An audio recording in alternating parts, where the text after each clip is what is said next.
Mike, thank you very much indeed for joining us this afternoon here in the UK and this morning. Valentine's Day, happy Valentine's Day, by the way, from Sandbagging.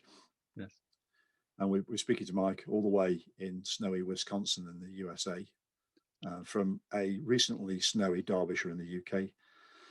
So, Mike, thanks so much. So, Mike is the guru behind the website, which is called RGT DB. So, for anybody who doesn't know, Mike, just tell us all about it. Yeah, so my name is Mike Swart. Like you said, I'm from Madison, Wisconsin. I am a longtime e-sport participant. So I've been around Zwift for a very long time, since the Jarvis Island days. Picked up RGT when it came out, or at least when they started betaing that, and have been on and off there. In my professional career, I am a software engineer by trade. I guess I'm an engineering manager now, but uh, I still basically spend all day writing code. Um, so I have a few hobbies related to all this, or related to my esports hobby. So I also co-host a podcast with Kevin Brashad Hall and Zach Schuster called Nowhere Fast. It's on the Wide Angle Podium. So I have to get that out there. I hope I'm not I'm allowed to do that. Also But available on Apple Podcasts. I've discovered it in the big time. yeah, it's big time. Apple Podcasts, Spotify, everywhere. And I am the team manager, co-creator of Restart Racing, which used to be known as the Power Dropouts until we were told that we should probably change our name to be a little bit more positive. So we've been Restart Racing now for about a year. And we have like a Zwift Racing League, Premier League, or Premier Division team, as well as a Echelon Racing League on RGT, their pro league. So we have teams on both, and we do pretty good in both of those. I think we're not the first, we're not the last, but we're solidly in the middle. We have a lot of fun doing it. So yeah, like I say, I have done a lot of software engineering, and in using RGT, we noticed that a lot of people were looking for results after they completed a race. And RGT is a small company, and they obviously have limited resources. So they've always been hammered by their users like, hey, we want to get a results website like other platforms have, a Swift Power or whatnot. And it was always oh, we want to do it, but we just don't have the time. We're working on the game. We're working on making the game better for you. So one afternoon in, I believe it was November of last year, took some time, and I won't go into the exact methods, but figured out a way to get some of the data out of the RGT system and approach them with a variety of proposals, more or less. And they were over the moon happy that something like this existed and that people were willing to do it. So I worked for a while and put together what is now known as RGTDB, very simple result tracking website. And we've started to expand it into all sorts of other things. Like it originally was just um, a few events. Now we pull in like the public feed of RGT events. We have a pretty good database of users. We have all sorts of results on there, and I guess the newest thing that is the most interesting is we have introduced a ranking system. And you wanted to talk about that, right? Yeah, absolutely. I mean, because All right. I come from the world of watts per kilogram and DC, etc., etc. So, how is the ranking system different? So the ranking system in RGT is still in beta. I guess I say in beta, but it's a work in progress. Like I mentioned, I have been around Zwift and all these other platforms for a very long time. I have seen these Zwift Power rankings and how they have affected the platform and affected people that I know that are racing on it. And like my team, Restart Racing, some people are just obsessed with those rankings. And they provide, I mean, the reality is they provide a lot of motivation for people to do the game, but I think they also provide a lot of less than ideal outcomes for people. So one, I'll go through just a few things, but like in Zwift Power or in Big Z land, races have like a race ranking, and that is like the available points or your available ranking that you can get. So you join these highly ranked races, and everybody kind of coalesces into these big races every week. And that's how you actually move up, is not just the random 3R flat race or whatever. It's going to Ocrit on the weekends or Kiss 100.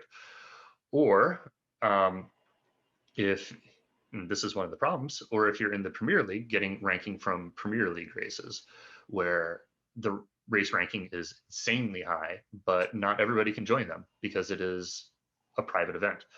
So one, if you want to get to the top tiers of Zwift, you have to go through that gate that is controlled by somebody else, in this case, Zwift proper.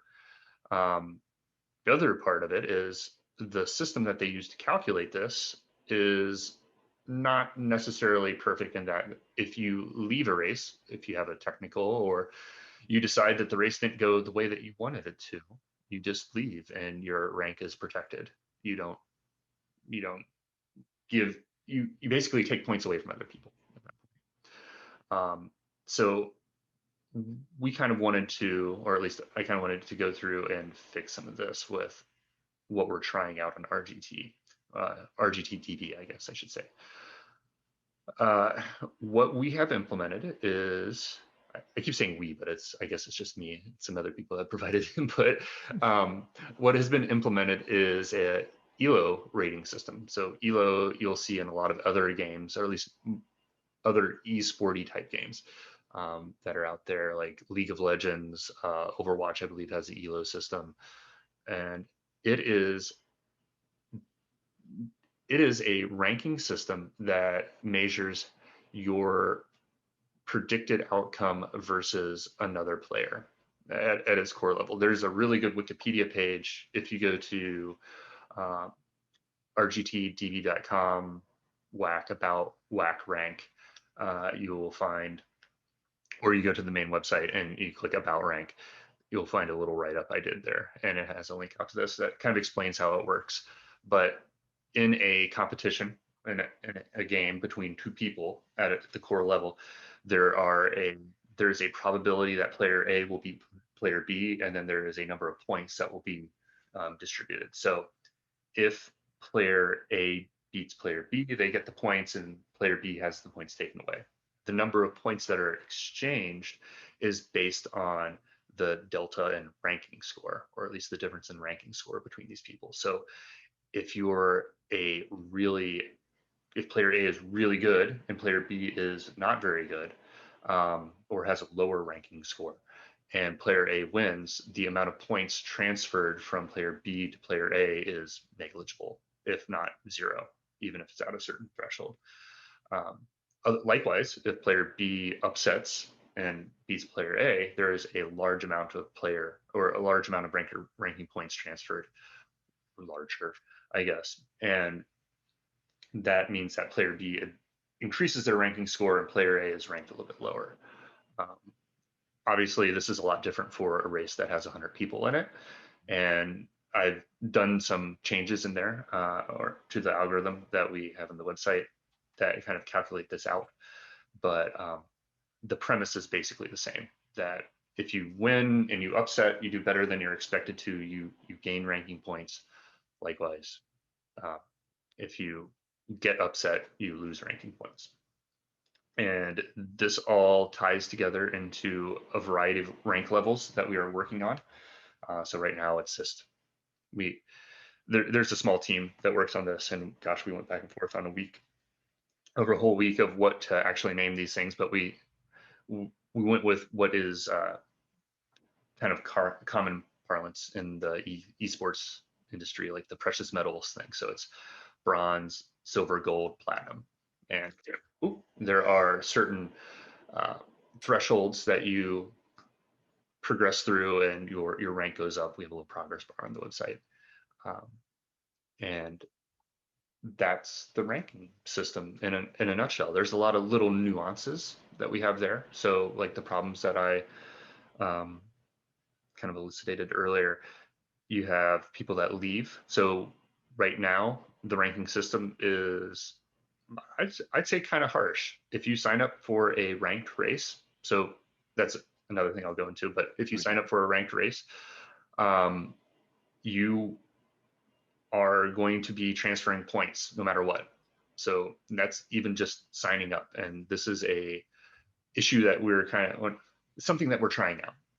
So it prevents people that are, I guess, in other games called leavers. I call them did not finish, do not finish. Yeah. But there's definitely a difference between did not finish and did not show that the API we don't have visibility into yet. Um, so that helps prevent people from protecting their rank if races don't go the way that they want to. And it also encourages people to finish events. And I think it makes these ranked events more special than just what you see on other platforms where everything that's a race is ranked and it doesn't really matter. It just goes into the sea of data. And RGTDB, we're trying to make ranked races and rank something that is special and unique for a person rather than just a sum of every time you're on the bike, it's a race. We want to foster an environment where it's more close to outside or more close to like real life, where you might go to the Wednesday group ride and go hard, but sit up at the end because it's Wednesday group ride. But you're saving it for the weekend where the ranked races are at your local USA Cycling or whatever cycling, where you actually get points for upgrading to the next category. Um, that's kind of what we're aiming for, and I think that aligns closely with what RGT as a company is trying to provide. Is they're trying to provide that like realistic um, cycling simulation as well. So this kind of melds with that, I think. How does that? So how do you? Let's say I'm an event organizer and I want to put an event. I want to put on a race. How do you determine whether it's going to be a ranked race compared to a non-ranked race? So right now we're still working through some of that. Valentine's Day here, I turned it on last week. So we're 7 days out. Most people, I don't think we have anybody that has actually progressed out of the silver rank where I started everybody out yet. Um, Determining what races get that ranking thing right now is just ask me and ask me or some of the guys that are helping with this, Alex Loger or Mike Lister, and we'll turn it on for you, provided it meets a set of criteria. So it cannot be a private race. So you have to have public registration. Um, Another criteria that we're working on putting in is it cannot be ranked or it cannot be marked as ranked within the last 24 hours of signing up. So you have to have some time to plan for it. Again, I think this contributes to the fairness of all of it, that it just can't appear and be ranked, especially if we're going to not punish, but hold you liable for signing up. Like there has to be some planning involved, which again, I think is a failing of other, or not failing. It's a difference in other platforms where everything is ranked. You just hop into whatever, and you don't plan for it at all. Um, so yeah, right now it is a manual process. We're looking at ways to make it a little bit more automated, but we want to stick with a set of rules that make it fair for everybody competing in this system, that provide everybody an equal chance to compete for ranking points. Right, right. What about for people of more mature years like me who are in the masters categories? So, so A, B, C, D, E, F, G, and it goes on nowadays. I was surprised, just as a slight aside, Mhm. over here in the UK, there's a Royal Octogenarians cycling group Oh, who've wow. got something like 300 and odd members, which is amazing. So we've even got people, not all those race, but we've even got people racing over here now of, really advanced years, older than me. So how will they be ranked? Well, that's a good question. So the ELO system is not necessarily a ability categorization. It is a probability of winning categorization. One of the big things that people have been asking for since I started making this is categories, because everybody's used to ABCD 4.2 to 3.8, whatever. Again, there's problems there I didn't go into, but ability-based categories. And then additionally, the RGT crowd is very interested in age rate or age categories as well, which I kind of equate to similar to ability categories. I mean, it's not the same thing, but you're segmenting people based on something like that. So the ELO system, I think we will continue to have a global ranking, but then there'll be ways to rank within certain subcategories that we define in the future. So things like age ranges, and having age range races that you go into RGTV you have a profile set up. It says that you are X and X age. In your case, you're 25 years old, and you go through and you say, I want to do an age range race that is ranked, and I find one that it's happening this Saturday, and you sign up for it. And it may put you in a classification or a further subclassification of, I want to find people that are near my ranking level and that. So we can use the global ranking level to kind of feed into these other ability-based categories when we get there. Oh, that's really interesting. So you could have, so I think a lot of friends of mine ride the World's Masters Track Championships, which for some reason tends to be held over here in the UK more than anywhere. But anyway, so you've got the World's Masters. So let's say the World's Masters was just transferred into a virtual version on RGT.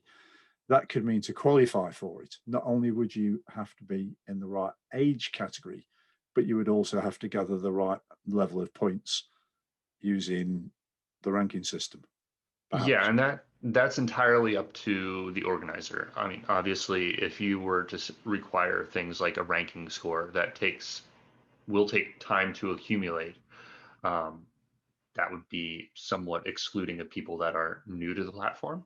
But at the same time, if you're looking for the best of RGT people in this specific um, subclass, whatever, you would that's where you would go, is you would use the ranking score to contribute to that. Got you. So looking on my screen here, Mike, at the moment, I've got on the screen over here. Yeah. I've got the screen in front of me, which is the Windows one that sometimes works. On the left, I've got my Apple one, which I love. So you've got RGB, RGT, DB. Uh-huh. What does a DB stand for? Database. Oh, so I I was thinking dog's bollocks or let's think of some decibels. good ones. RGT. I don't know, Dave and Buster's. That's a place over here. No, it's database. The name. I was working on this, and I asked my teammates. I was like, "Hey, I'm working on this site for RGT. Give me some ideas." And we had all sorts of crazy ones. I think RGT community also works, but I went with DB because it's the uh, the shortest. So That was you stayed away from RGT Power. Yeah, I did not want to poke that bear at all. And I mean, I talk a lot about Swift Power just because I have experience using it in the past. I want to make it clear to people that we're not just copying pasting, or I'm not copying pasting Swift Power. I'm going at this with a very fresh set of eyes, trying to put in what is useful for the RGT crowd. And honestly, actively trying to stay away from some of the concepts that people want to pull over from RGT or from Zwift Power that I I don't know if they necessarily have a place in what is being built right now. Absolutely. I think it's coming from a team that was before we come on air, friends and sort of Mhm. teammates that built Zwift Power, without Zwift really knowing. And, I remember Eric Min being interviewed and saying it was the greatest innovation by the community he'd ever seen. But that was through, we all know what races were like originally in Zwift Beta and all that sort of stuff. And they wanted to create, as you know, they wanted to create races that were KISS, keep it simple, well, short and Mhm. simple, what version you want to use of that. And they wanted all that sort of stuff. And they wanted a way of doing it. And just for ease, it seemed sensible at the time, watts per kilogram. And of course, it's just, I think it's the law of unintended consequences. It's just grown massive. I remember having a load of Alienware PCs. I've probably told this story before somewhere else, but I had a load of Alienware PCs lent to me by Zwift for an event we were doing. We had stacks of these, and I remember speaking to Glenn Knight on the phone, and he went, "You've got a load of Alienware PCs. Get them to us. We need them to power Zwift Power," because those guys were creaking. They got servers that created themselves, wires all over the place. They're powering it off their own electricity. They weren't getting support for it at the time or anything like that. And that's what came out of that. So I'm always continually taking my hat off to them because nobody else had ever done anything like it before. So it's great. So this is, as I see it, this is an evolution. This is an evolution from that, which is saying, oh, look, this was done before, and it Yeah. worked in that context. But going forward, uh, we need another context which is more akin to what people are used to if they've It, ever ridden outside the house. I mean, that's how I see it. yeah, and exactly. I mean, that's definitely one facet of it all. I think Zwift Power was also like built on a forums piece of software, like in PHP. Not saying that what I've done is any better or anything, but it is definitely a different platform than what they started with. Uh, we have it all. At least I started with it hosted in Azure. So right now, the entirety of RGTDB is running on like nearly free, or it's not free, but it's on their like B1 servers. So it's got a lot of room to grow at the moment. Now, granted, we have nowhere near the load that Just Power does. Um, so I think as time as things progress, maybe we'll get there. But it's an interesting difference to think about No, with that. absolutely. So looking at it, so if I look down the list, Mike, at all the different stuff that's on, so I've got GFNs, Highlands, eFondo, right to the bottom, got Echelon, Cat 1 and Hmm. 2 women, etc. How would I spot if I'm an everyday RGTer? I don't know what the proper name is for somebody who rides on RGT. We ought to coin a phrase really. But anyway, Yeah. yeah, we've got Zwifter. What's an RGT? But anyway, but what's how would I spot if something is ranked? So you're looking at that list, and you'll notice that. So this is we're looking at RGTDB, which I warn the viewer, or I warn the listeners, is subject to change at any point depending on what I check in. Um, there are events in the up next category, or if you click on the events tab at the top, and there right now the easiest way to find it is there will be a little trophy next to the Uh, event name. So what we're looking at now, you see I have marked the Echelon series community races as ranked. There's a little trophy next to them. Um, it has a ranked race tooltip that pops up. Eventually, I'd like to improve this to kind of give a little bit more information about it, but this is first generation, of course.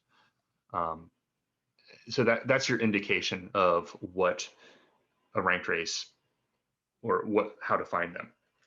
right. So Soon we're I was going to say soon we're going to have a set of filters that you can apply to this list. So you can do what I was talking about earlier, like filter down to I want races that have more than 50 people in them that are ranked. And well, that should be available at some point. But that's really good. So I'm thinking about. So let's say I'm a semi-serious cyclist, which I'm not any longer. So and I want to really target a race and build for it and go through a periodization thing. I can search on here in the future.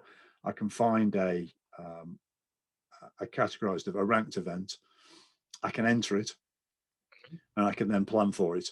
But if from what you were saying before, if I want to do some, we've got a phrase in the UK we call fish and chippers, which are races that are easier than normal, where you can sort of get confidence. Do you get me? You put a young rider into a race where there's a load of old geezers who are sort of like, wobbly wheelers and it get an easy win, that type of thing. So if I want to do something and I'm not too worried about dropping out, or because my wife wants me to take her out for a Valentine's Day dinner, which is impossible in the UK, but anyway, the story. If you want to do something like that, you can enter those races and not be too concerned. But if you're entering the proper serious ranked races, you enter them, you do them, you make sure you don't do a do not finish, and you will get ranking points for those races. Is that sort of like a fair summary? Yes, yes, it is. So I guess we could even, I could show you real quick and we can talk about it on here. Yeah. What looking at the results look like for ranked races. So if you head over to the results tab, and viewers at home will have to go through and kind of search through there to find one at the moment. But if you go to the third page over, there's like some events there that we did yesterday in the Echelon series that have a trophy again next to them. And I was getting frightened then because I did Giant of Provence yesterday and had to come out of it early because I genuinely had to have just something to do. So I was looking for a big penalised sign at the side of my name. Yeah. So you'll see there we have like a list of, and I see now, we don't have to talk about how the grid is messed up, but there's a list of results that are shown, and then like a little rank change column that has a arrow, and it is kind of, it may not be the easiest to see, but that arrow changes size based on how much ranking points you have gained or lost here.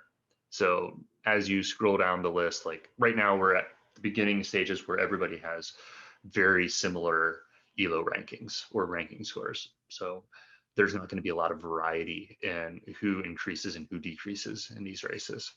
But as people start to break out more, it will change. But you'll see that the people at the top of this have gained the most. They have the biggest arrows. People kind of in the middle have equal signs, which means they didn't really change at all. Their outcome was expected. Here's an idea about this. So we've got, go in front of me, the Echelon Cat 1 men. Oh, look at this, Mike Lister. Mike Lister, number one, he's going to be happy, isn't he? Yeah, I don't know who Sean Lister is. We were joking that it was probably a bot that he was running. Yeah, with the T. Yeah. And Chris Rea, he was on a road to hell. Crikey. So rock star comment. Right. So on these here, what's it saying then? Yeah, so the rank change column there, I guess we can go through the whole column. So there's like your placement. I have just emojis I put in if you get a medal, which means nothing at the moment. Eventually, we're going to have a trophy case in your profile, so you'll be able to see all your wins, everything that have been tracked. So that's kind of cool. There's a little donut next to everybody's name, and right now, since we started everybody on silver level, that is right, okay. That's a quick way to show what ranking you are. So I guess the analogy is, if you want to think about things in terms of other platforms, this would be similar to seeing like an A plus, B, C, D next to your name. Yeah. Again, these are not ability-based categories, but that's just where you end up. Your finishing time, your name, finishing time, the average watts per kilogram, and your rank change. So that arrow that's pointing up at the end is indicative that you have gained ranking points relative to others. And the size of it, as you can see, as you scroll through this, it gets smaller and smaller as people approach zero. And then I think, oh yeah, I actually gained some yesterday. That's interesting. Oh, there you go. Good going. There you are. What's plus R? So that is the Restart Racing team tag. Of course. Yeah. It's built into the platform, but it's not exposed yet because there's a lot of other scaffolding that needs to be in place. There is a whole team system built into RGT, and it extends to all sorts of things in very interesting ways, including like temporary teams for series. So you could join a series and have a team of 5 guys that join that series, and you make a team just special for it. You don't have to leave your main team or anything like that. Again, all this, I've done a ton of work that is just not exposed yet. But I'm just interested in some of the stuff here. So like Mike Samet is definitely a brilliant drafter. mm-hmm. Cool. Yeah, so really good. So you can take a look at this. And interesting to note here, this is one of these things that a lot of people have requested. So other platforms list a critical power Yes. thing. We see, oh, here is so-and-so's 5 second or 15 second, 5 minute, 20 minute, whatever. And that is very interesting. And I think it has a place. One, we don't necessarily have the data available yet to show there, but we potentially could. I worry that it detracts from the purity of the racing, in that you get too worried about the numbers and not about the outcome. And as we were looking there, some people looking through RGT results, you will notice it is very different than other platforms results, where it's kind of like a spreadsheet of, well, this person had the highest 20 minutes, so they won. And this person has the highest sprint, so they won. Obvious, just straight down. RGT definitely has a lot more finesse built into it. And if you looked at that top 5, I mean, there's people all over the place. You have some people that averaged, I mean, the winner, Mike Lister, was below 4 watts per kilogram, and 6th place was over 5 watts per kilogram for the race. So just like outside, or just like real life, it's not just a spreadsheet. And Absolutely. I was just thinking, I've got a friend of mine, Graham, who we'd watch him doing a race, Mike, and he'd sit on the front for the entire race, and everybody would fly back past him in the last 100 yards. And we'd say, Graham, what were you doing on the front? And he'd say, well, at least they'd known they'd raced. So that's it took him to about 70 to get the idea that he could sit in the bunch. But I think that's this is just for me. I think we can overcomplicate. I really like that format. That's me, my own bias. The reason is, if I race outside, I know what time I've got, don't I, really, in position. And I know from a power, if I want to do the breakdown and the, analysis paralysis back at home myself with a coach or whatever, I can do. I've got that. But why do we need to publish all that? And I know there might be other reasons people are talking about sandbagging or data cheating or whatever. Yeah, fine, that's another subject. But I think just for race results, that's pretty simple to understand. I really like that. Yeah. So another thing I wanted to touch on real quick, and you've mentioned it a few times, is the sandbagging. Obviously, in ability ranked categories, sandbagging is a problem. So you have your typical race on a different platform that is broken down into A, B, C, D. You have your B riders that finish at, again, this is the spreadsheet. They finish at exactly what, 4.19? Is that the cutoff or something? It's like, that's not fun. I don't know. That's the wrong approach. And I think people are in this for a good experience, not necessarily the win. Or most people are in it for a good experience. So by taking care of that problem where the ability range is out the window, it's like based on your ranking score, you can race as hard as you want to, and your score will be reflective of that. The other thing is, if in the future, or when in the future, we have ranking based categories in place, racing down or trying to sandbag other races will not be that advantageous for people. So because ranked races are different and they're special in this platform, you have a big risk if you attempt to do that. So you may choose to race down and say you're a platinum racer or a gold racer or whatever, and you race a bronze category race. You go in there, the amount of points that you have on offer for other people to take from you is going to be tremendous. But if you win, you get nothing. You basically get a zero increase because the difference between your ranks is too much. So you really put a target on your back if you do that. Now, not to say it's going to eliminate it completely, but it is a different approach that we're going to try to hopefully solve some of that problem, or at least eliminate the urge to do it. I think that's really good. Yeah, That's really good. I think it'd be music, particularly a friend of mine, Robin Zund, who runs the KISS race team. He'll probably be leaping up and down for joy in hearing that. yeah, and there may be tons of people out there that say, "Oh, you idiot, that's not going to work at all because of X, Y, Z." We'll find out. We're still small enough that we're pretty agile. I can change stuff whenever I want, and I think people in RGT land are very open to change at this point. They're not going to be tied to things. I think this ranking score is the first real like persistent item that you've had tied to your RGT DB or your RGT ID.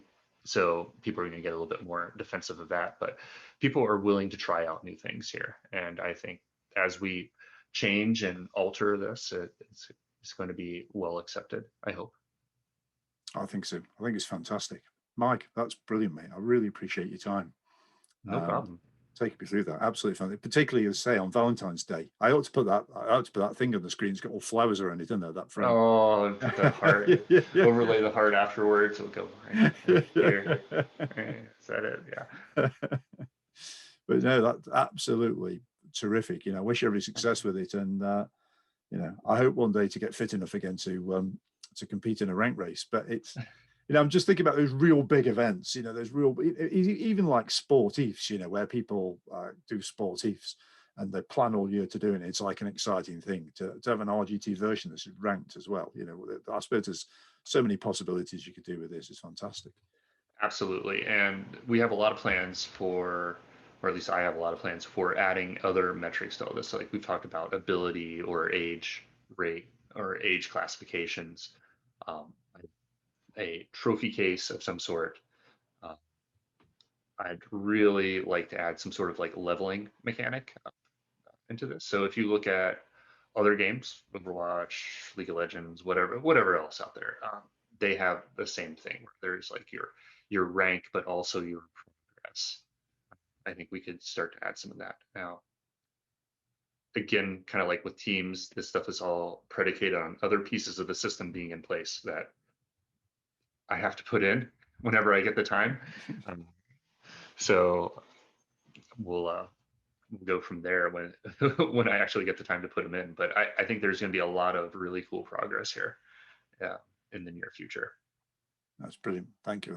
Thanks ever so much. Really, really, really, really appreciate the time.